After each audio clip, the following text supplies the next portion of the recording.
Hello friends, and welcome back to my channel, or welcome for the first time if you are new here. My name is Lori Beth, and today I have a very fun video that I am so excited to do with you guys. It is going to be a smash or pass of the most anticipated reads of 2024. So how I'm going to do this is I am going to use a list of books that I found on Goodreads, actual list that is called Goodreads Members 63 Most Anticipated Books of 2024, and I am going to use a random number generator to help me select a book to review. I'm going to quickly review the synopsis of that book, and I am going to tell you whether or not I am going to smash or pass that book for 2024, or just in general. I guess it doesn't have to necessarily be like I would read it this year, just will I read this book ever? Kind of thing. We are going to use a few emojis for this. I'm thinking for the smash, we are going to use either like fireworks emoji or maybe like the punching fist emoji. Let me think about that. I will pick one of those to use. For pass, I'm probably going to use the emoji of the girl that's going, no thank you, not happening for Lori Beth this year. Smash will be, yes, I am going to read it. Pass is going to be absolutely not happening. I don't foresee myself ever reading this book. It's garbage. That's harsh, just kidding. Something along those lines though. Also, disclaimer, there are quite a few of these lists on Goodreads. Like if you have ever been on Goodreads, you know that you can find list on list of most something or other by readers.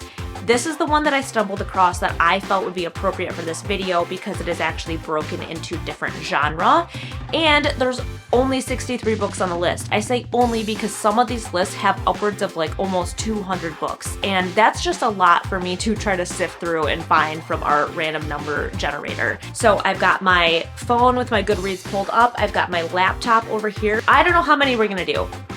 I don't know if I want to give it a number. I'm kind of hoping that we end up hitting some books in different genres, but it is going to be random, so we will see what the number generator brings to the table for us. So let's go ahead and jump right in. Alrighty, let's get started with book number 1. I am going to hit the button over here off screen that you can't see what it generates for us. Number 15. Okay, so I'm going to go to 15 on my list. All right, 15 on this list is The Last Murder at the End of the World by Stuart Turton. Solve the murder to save what's left of the world. Outside the island, there is the world destroyed by a fog that swept the planet, killing anyone it touched. On the island, it is idyllic. 122 villagers and 3 scientists living in peaceful harmony. The villagers are content to fish, farm, and feast, to obey their nightly curfew, to do what they told by scientists, until the horror of the islanders of one of their beloved scientists is found brutally stabbed to death. They learn the murderer has triggered a lowering of the security system around the island, the only thing that was keeping the fog at bay. If the murder isn't solved within 92 hours, the fog will smother the island and everyone on it. But the security system has also wiped everyone's memories of exactly what happened the night before, which means that someone on the island is a murderer and they don't even know it. The Last Murder at the End of the World. Am I going to smash or am I going to pass? I'm going to pass, and here's why. I don't know if I love a mix of like the dystopian feeling to like a murder mystery. It gives off a little bit of sci-fi for me. I don't have anything necessarily against sci-fi. It's just not necessarily my preferred genre. And I know this isn't like straight up sci-fi, but the whole like sense of the fog surrounding an island is kind of giving off like Lost vibes in a way, which I did like. Typically in books like that, kind of quickly into the story, you can deduce who might be responsible for it. I could totally be wrong. I've never read anything by that author before. His writing could be like absolutely perfect when it comes to like a murder mystery setting. But again, I don't know if I really like the vibe of like the whole fog surrounding an island and that also being like a caveat into a murder mystery. So for this one, I think I am going to pass. All right, book number 2. Let's hit our generator. Book number 30. So double where we were just at. So that's easy for me to go back through.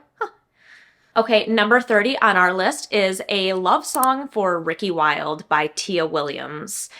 quickly go through the synopsis for you. From the New York Times bestselling author of 7 Days in June, A Love Song for Ricki Wilde is an epic love story 100 years in the making. Leap years are a strange, enchanted time, and for some, even a single February can be life-changing. Ricki Wilde has many talents, but being a Wilde isn't one of them. As the impulsive, artistic daughter of a powerful Atlanta dynasty, she's the opposite of her famous socialite sisters. Where they're long-stemmed roses, she's a dandelion, an adorable bloom that's actually a weed, born to float wherever the wind blows. In her bones, Ricki knows that somewhere a different, more exciting life awaits her. When regal nonagenarian Miss Della invites her to rent the bottom floor of her Harlem brownstone, Ricki jumps at the chance for a fresh beginning. She leaves behind her family, wealth, and chaotic romantic decisions to realize her dream of opening a flower shop. And just beneath the surface of her new neighborhood, the music stories, a dazzling drama of the Harlem Renaissance still simmers. One evening in February, as the heady, curiously off-season scent of night-blooming jasmine fills the air, Ricki encounters a handsome, deeply mysterious stranger who knocks her world off balance in the most unexpected way. Set against the backdrop of modern Harlem and Renaissance glamour, A Love Song for Ricki Wilde is a swoon-worthy love story of two passionate artists drawn to the magic, romance, and opportunity of New York, and whose lives are uniquely and irreversibly linked. Am I going to, or would I, smash or pass this book? I would totally smash this book. I would smash this all day long. This sounds like such a beautiful story to me. I love the idea of this girl who's like not the same as the rest of her family, and she takes like this bravery from within to move somewhere totally different just to try to make her dreams a reality. I think that is so unique in itself. I like how it surrounds like this vibe of like Harlem underground music and flowers. It just sounds very romantic and artistic in two different ways, right? So I like the idea of her being very like into creating things with flowers and maybe providing that for other people in their lives, and her falling in love with a musician who creates art and music in his own way, and them kind of blending their arts together. That to me sounds like so lovely, like such a beautiful love story, and I don't know, I would totally smash that book for sure. All right, book number 3, let's get after it. 23. Alrighty, 23 on the list. Okay, number 23 on the list is Somewhere Beyond the Sea by T.J. Klune. Let's read the synopsis. Somewhere Beyond the Sea is the hugely anticipated sequel to T.J. Klune's The House in the Cerulean Sea, one of the best-loved and best-selling fantasy novels of the past decade. Arthur Parnassus lives a good life built on the ashes of a bad one. He's the master of a strange orphanage on a distant and peculiar island, and he hopes to soon be the adopted father to the 6 dangerous and magical children who live there. Arthur works hard and loves with his whole heart, so none of the children ever feel the neglect and pain that he once felt as an orphan on the very same island so long ago. He is not alone. Joining him is the love of his life, Linus Baker, a former caseworker in the department in charge of magical youth. And there's the island sprite, Zoe Chapelwhite, and her girlfriend, Mayor Helen Webb.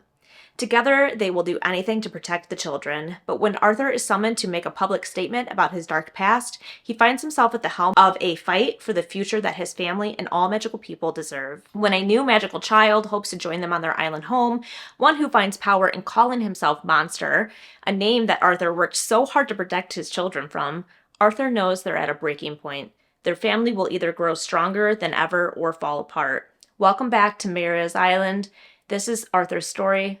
Somewhere Beyond the Sea is a story of resistance, lovingly told about the daunting experience of fighting for the life you want to live and doing the work to keep it. Would I smash or would I pass this book? Smash. I would smash this book. So I have only read one T.J. Klune book before, which was Under the Whispering Door. I have never actually read The House in the Cerulean Sea. However, I have been wanting to read another one of his books for a very long time. I know that he has multiple books out at this point, but I've been kind of looking for a reason to pick his book up again over some other books that I've chosen to read.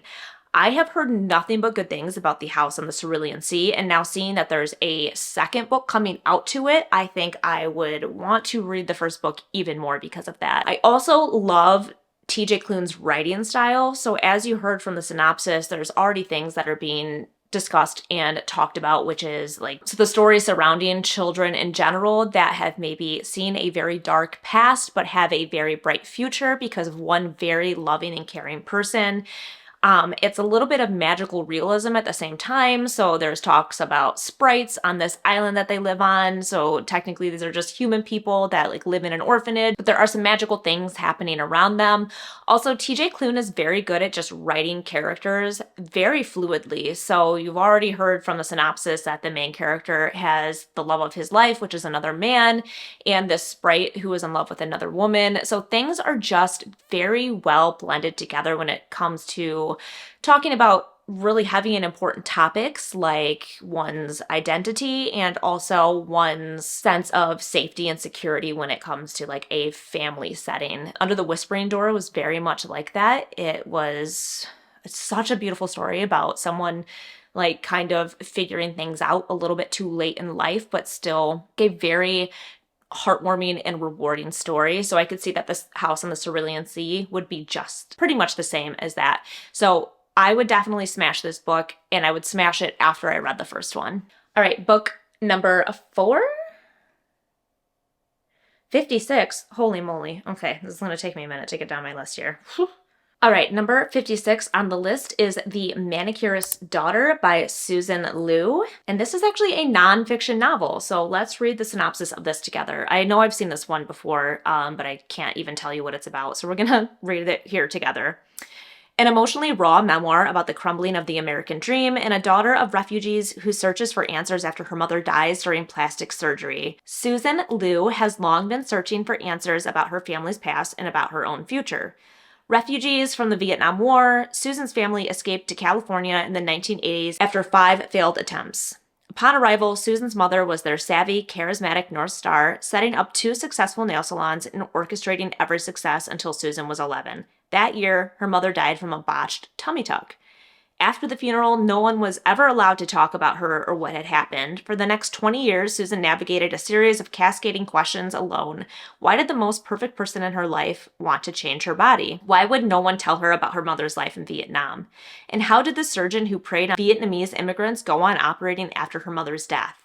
Sifting through depositions, tracking down the surgeon's family, and enlisting the help of spirit channelers, Susan uncovers the painful truth of her mother, herself, and the impossible ideal of beauty. Okay, so I am going to pass. I would pass this book, and mainly because I just can't do nonfiction books. In particular, I don't love memoirs. This has nothing to do absolutely at all with the content of this book because honestly, I find that quite captivating and enthralling to think about. It sounds to me like this would cover, again, some very important topics like beauty standards not only on women, but beauty standards on ethnic women in America, and also being something like a refugee early on in this country could be so eye-opening to experience from someone's point of view. As far as memoirs go, I kind of really like the story behind it. I would definitely pass this book. I just can't really read nonfiction. They don't hold my attention. It's just not for me. All right, next on the list is 9. That's easy. Okay. 9 is Only If You're Lucky by Stacy Willingham. Quick read of our synopsis here. So Lucy Sharp is larger than life, magnetic, addictive, bold, and dangerous, especially for Margot, who meets Lucy at the end of their freshman year at a liberal arts college in South Carolina. Margot is the shy one, the careful one, always the sidekick, and never the center of attention. But when Lucy singles her out at the end of the year, a year Margot spent studying and playing it safe, and asks her to room together, something in Margot can't say no. Something daring or starved or maybe even envious. And so Margot finds herself living in an off-campus house with 3 other girls, Lucy the ringleader, Sloane the sarcastic one, and Nicole the nice one, 3 of them opposites but also deeply intertwined. It's a year that finds Margot finally coming out of the shell she's been in since the end of high school, when her best friend Eliza died 3 weeks after graduation. Margot and Lucy had become the closest of friends, but by the middle of their sophomore year, one of the fraternity boys from the house next door has been brutally murdered, and Lucy Sharp is missing without a trace. A tantalizing thriller about the nature of friendship and belonging, about loyalty, envy, and betrayal. Another gripping novel from an author quickly becoming the gold standard in psychological suspense. Whew, okay. Would I smash or would I pass? Water break. I would pass. I would pass on this book. So I've never read a book by this author before. I have heard good things about her thrillers. And here's the thing. I used to consider this like my bread and butter genre. I really liked thrillers. I loved mysteries. I almost feel like I liked them so much that I burnt myself out on them for a while. More or less, it is hard to continue to find a thriller that surprises me. Even like less than halfway through the book, you kind of start to get a grasp on what's going to happen, where the climax is, who has done it, and it's almost like a letdown to yourself when you figure those things out. Like it's like satisfying in a way, but also you're like, well, I still have half of this book to go, and I think I already know what happens. Not just that, I don't know if I love the premise of this book. So this whole like scenario of like female friendships and kind of like surrounding the death of a boy, I just don't know if I love that. Let's write about women that have amazing friendships and aren't like fighting at each other and vying for attention in certain situations, right? So I do like a dark academia book where you see sometimes women becoming rivals because they are trying to prove their intelligence to the other person or others around them. But this story to me is giving like jealousy of other women and like a death possibly happening because of that. At least that's just my very quick summarization of it. And I don't know if I like that vibe. So for this one, I would definitely probably pass it up. Let's hit our generate button. 14. Okay, number 14 on our list, How to Solve Your Own Murder by Kristen Perrin. Right out of the get-go with this in the synopsis, like, come at me. Say less. For fans of Knives Out and the Thursday Murder Club. Okay. An enormously fun mystery about a woman who spends her entire life trying to prevent her foretold murder only to be proven right 60 years later, when she is found dead in her sprawling country estate. Now it's up to her great niece to catch the killer. It's 1965 and teenage Frances Adams is at an English country fair with her two best friends.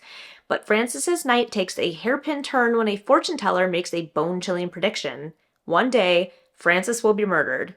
Frances spends a lifetime trying to solve a crime that hasn't happened yet, compiling dirt on every person who crosses her path in an effort to prevent her own demise.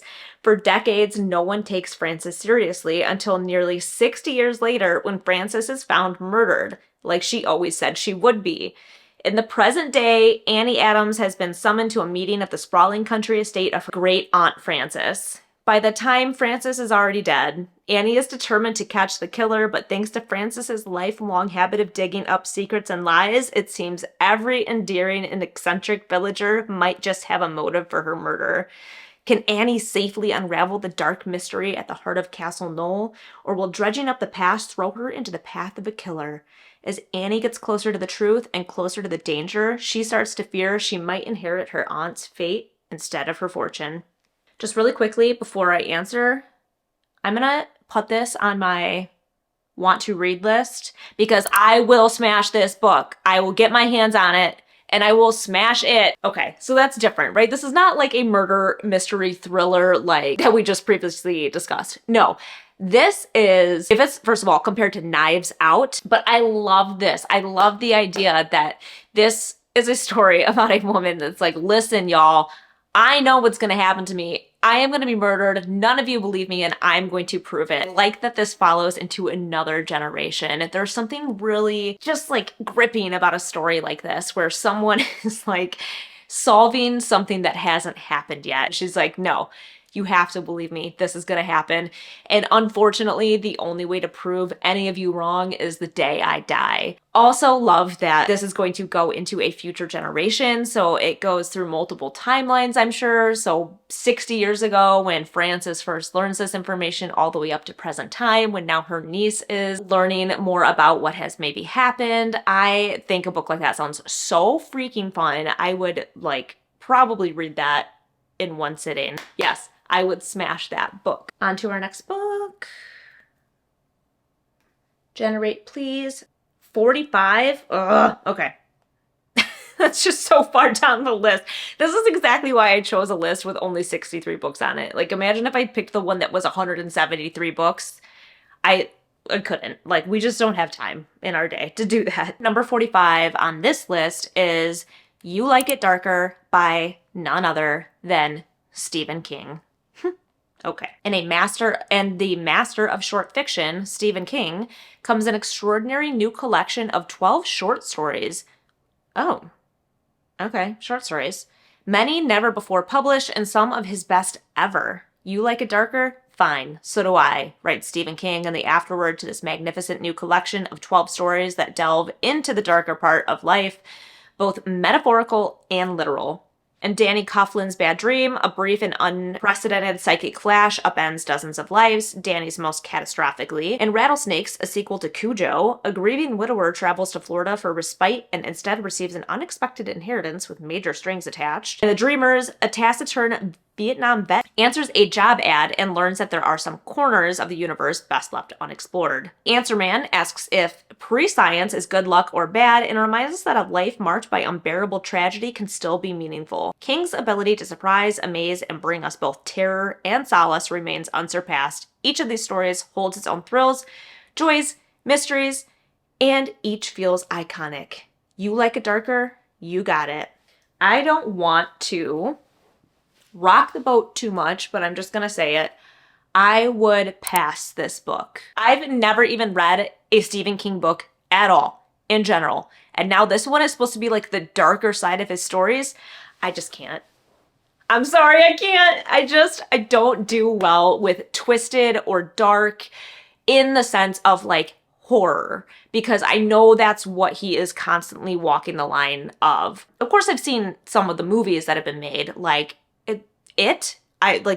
the original and the new movie. Are you kidding me? I would have, I still to this day could not pick up that book and read it because I know what happens in it. And I know the books are even on a more graphic level than the movies are. I've never picked up one of his books and read them because I just simply don't love that genre in general. I like dark settings in books. I like macabre stories to a certain extent, but anything that starts to verge on the edge of graphic and the horror, I just can't. So, not to be controversial, but I would pass. I am going to pass on this Stephen King book of short stories. Alrighty, let's hit our little generate button. 25. Okay, well that's easy because I remember what number 30 was. Thank goodness I have some markers happening on this list. Okay. Okay. 25 on our list is A Fate Inked in Blood by Danielle Jensen. Okay, I'm just going to read the synopsis. I already know what this one is about, but I'm going to read it to you guys in case you don't. A shield maiden blessed by the gods battles to unite a nation under a power-hungry king, while also fighting her growing desire for his fiery son.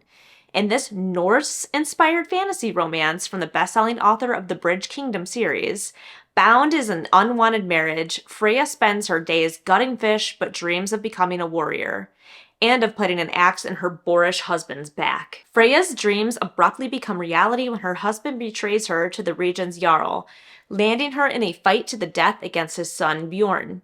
To survive, Freya is forced to reveal her deepest secret. She possesses a drop of goddess's blood, which makes her a shield maiden with magic capable of repelling any attack. It was foretold such a magic would unite the fractured nation of Scotland beneath the one who controls the shield maiden's fate.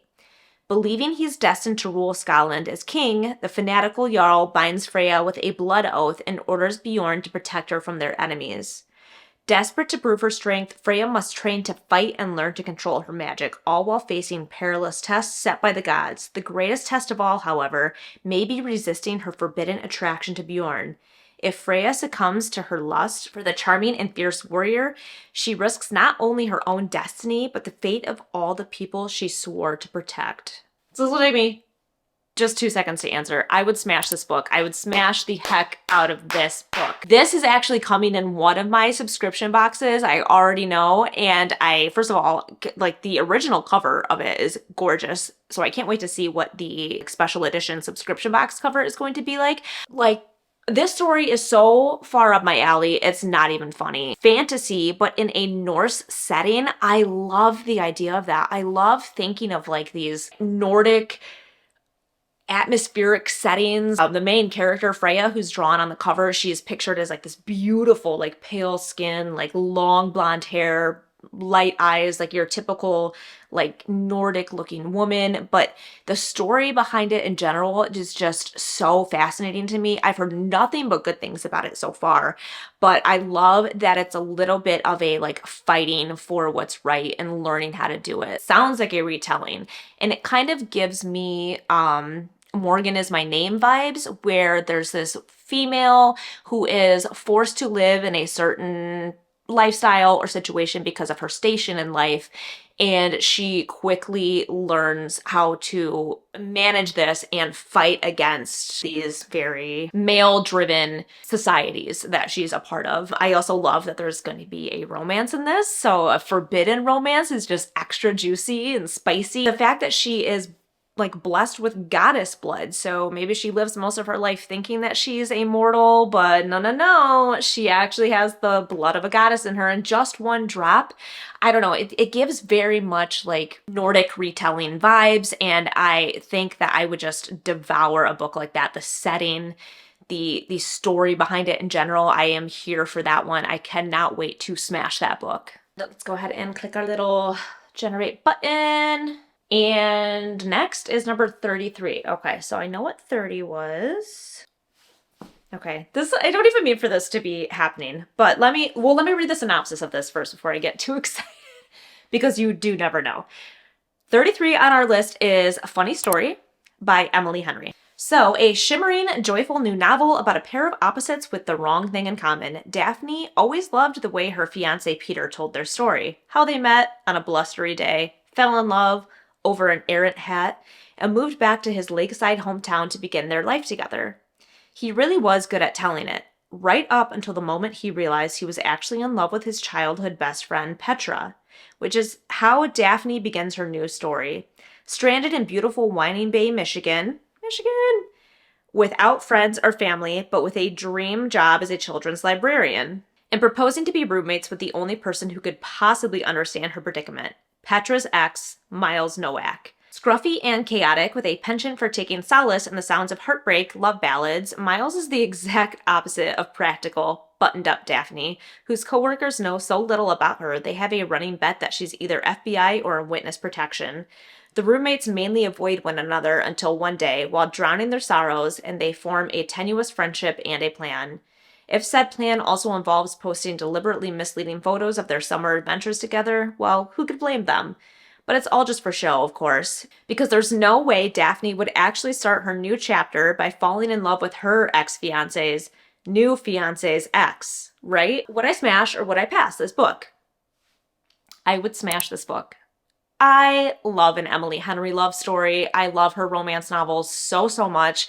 I think that she has the perfect way to do a contemporary romance. And what I mean by that is they seem just so real. So from the books I've read from her previously, the stories felt very relatable, and that's what I liked about them the most. I love a romance story that is like a rom-com, because they give you those feelings of like, oh my God, could you imagine if this happened to me in my life? But they are those like rom-com feelings, like this would never happen in real life.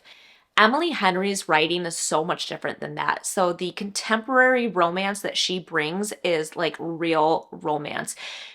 Every time I've read a book of hers, like Happy Place, I think was the last one I read, it just felt like reading a story about someone. Even though it's a fiction book, you're like, man, I could see this happening. Or maybe this is like actually happened to you in your life. So something like, yeah, I could totally see this happening to me. And I think that's what I like about her writing and her books so much, is even though they're love stories and they're fiction, they feel very real. And it's been a while since I've read a book by her. So I think I would definitely smash this book in 2024. All right, let's hit it one more time. 7. I feel like 7's a good number. Maybe we'll end on this one. All right, The Life Impossible by Matt Haig. Okay, Matt Haig. What looks like magic is simply a part of life we don't understand yet. When retired math teacher Grace Winters is left a rundown house on a Mediterranean island by a long-lost friend, curiosity gets the better of her. She arrives in Ibiza with a one-way ticket, no guidebook, and no plan. Among the rugged hills and golden beaches of the island, Grace searches for answers about her friend's life and how it ended. What she uncovers is stranger than she could have dreamed. But to dive into this impossible truth, Grace must first come to terms with her past. Filled with wonder and wild adventure, this is a story of hope and the life-changing power of a new beginning. I never actually read The Midnight Library, so I have never read a Matt Haig book in general. And how do I feel about this book from the synopsis? What would I do with it? I would pass. I would pass this book. This just doesn't really sound like my jam either. I'm just gonna make a quick comparison here. It's kind of like that Eat, Pray, Love, like a woman coming into her own by dealing with like some of these life experiences. Just not my favorite storyline. They just don't evoke much emotion from me. And I don't mean to sound like a cold-hearted person, but it's just not my style. This is also why I struggle so much with general fiction, because I like a more like gripping story than just like, oh, this woman goes through a midlife crisis and she gets to move to an island somewhere that her friend left her and like soak up the sun and be like, oh my gosh, like I'm a new person. I don't know. That's just not really my thing. That's why I'm always so drawn to like fantasy novels and like stuff like dark academia, because there's something just much more like, there's just something more to them. So just general fiction is so hard for me to really want to pick up and read. Like it has to be a blazing story for me to want to spend my money on that book, because there's so many other things that I have interest in reading. And this, it's not even coming of age, because it's not. It's, you know, an adult woman who is like learning things from her past, which again, not like this is not important subject matter. This is just not my thing. I just really don't love books like that. So I would definitely pass on this one. It would be a pass for me. All right, friends, well, there you have it. That is a list of books that I would smash or pass that are coming out in 2024. I really enjoyed doing this. I think I might make this either like a mini series or just do it from time to time, because I feel like I could do this in so many different variations. Smash or pass fantasy, smash or pass thriller, or smash or pass like people's favorites of the year. I would love to know if you guys would smash or pass any of the books that I went over in today's video, or if there are any books that you would very specifically smash or very specifically pass in this upcoming year. Let me know that in a comment below as well. If you would like to see any of the other books that I plan on reading in 2024, I will link my last video in the description box. And as always, if you like this video, go ahead and hit that thumbs up button, because it always helps a girl out. And if you want to make sure you don't miss any other videos like this coming up, go ahead and hit that subscribe button as well. As always, it has been an absolute blast, and I can't wait to see you guys in the next one.